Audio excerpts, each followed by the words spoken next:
Gone with the Wind, Casablanca, The Wizard of Oz, Citizen Kane.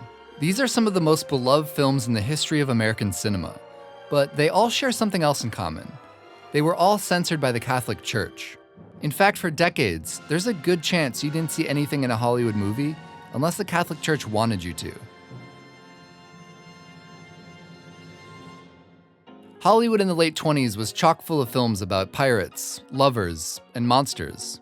But not everybody was happy about that, most notably Catholics, some of whom were alarmed by what they viewed as the crumbling morality in motion pictures. Two devout Catholics, a publisher named Martin Quigley, and a Jesuit priest named Father Daniel Lord, that's his real name, decided to do something about it.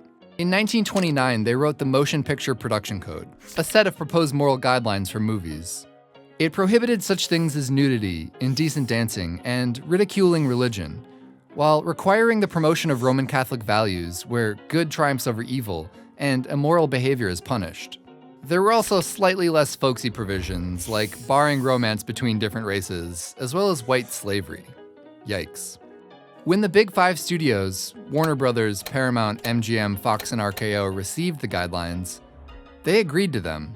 Why would Hollywood ever willingly sign on to censorship like this? We always have to remember that movies had no First Amendment rights during this time.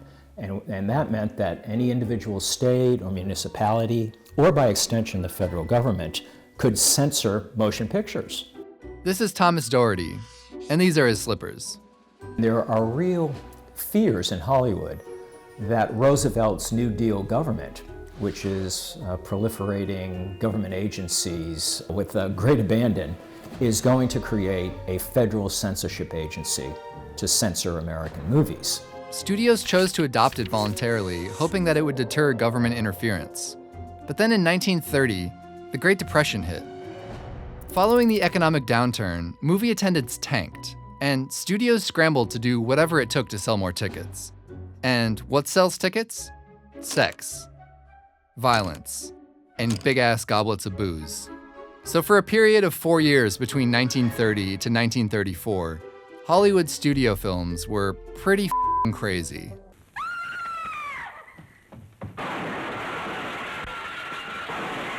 The Roman Catholics especially get very upset by this. And in late 1933 and early 1934, they begin organizing something called the Legion of Decency. What sounds like the lamest superhero franchise ever actually released publications of all studio movies with their accompanying rating. A being morally unobjectionable, B being morally objectionable in part, and C being the dreaded condemned. The Legion had something called the Legion Pledge, and you have 20 million Catholics at Mass and at Knights of Columbus meetings would stand up, raise their hand, and pledge on their immortal soul that they would not attend motion pictures that the church deemed unworthy and unholy. To avoid a devastating boycott, Hollywood created the Production Code Administration to enforce the guidelines, and appointed devout Catholic Joseph Breen as its head. Here's Edward Herrmann playing him in The Aviator. And I can state categorically that I've never seen anything quite so unacceptable. The Breen office would get a script from a studio, and he would go through them line by line to make sure that nothing was said or implied or visualized that defied the production code. For instance, here's a couple of their notes on the Jimmy Stewart film, It's a Wonderful Life. Page 21. While it will be acceptable to indicate Gower as having recourse to drink because of his disturbing emotional problem, we must ask that he not be shown at any time offensively drunk, here or throughout the scenes. This is important. Page 37. The action of Harry slapping Annie on the fanny is unacceptable. Page 38. This reference to impotency is unacceptable. The Breen office approved every aspect of a film, every image, every line of dialogue, ad mats, marketing, costumes, and it really makes him one of the most powerful men in Hollywood history. And by extension, made his office one of the most influential in Hollywood. If you look in the credits of every Hollywood film from 1934 to 1954, you can see the PCA logo. Without it, your movie didn't stand a chance. The PCA got to say which movies the studios could make, and since the studios own many of the theaters in the country, most audiences only had access to production code films. You could almost call this arrangement a monopoly, and some people did. 9 people to be exact. U.S. vs. Paramount Pictures was a landmark antitrust court case in 1948, in which the Supreme Court said this kind of monopoly was illegal and forced the studios to sell their theaters.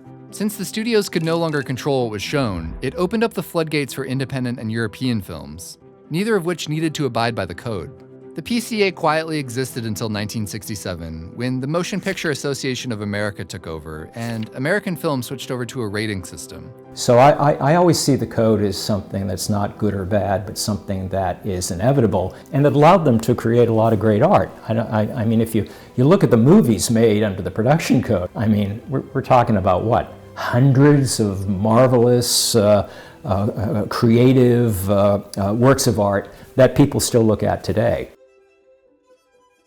If you feel like today's movies are just missing something, you're not alone. Our sister site Polygon explored the massive explosion in CGI in today's movies, so go check it out, and stick around if you're a fan of video games and pop culture.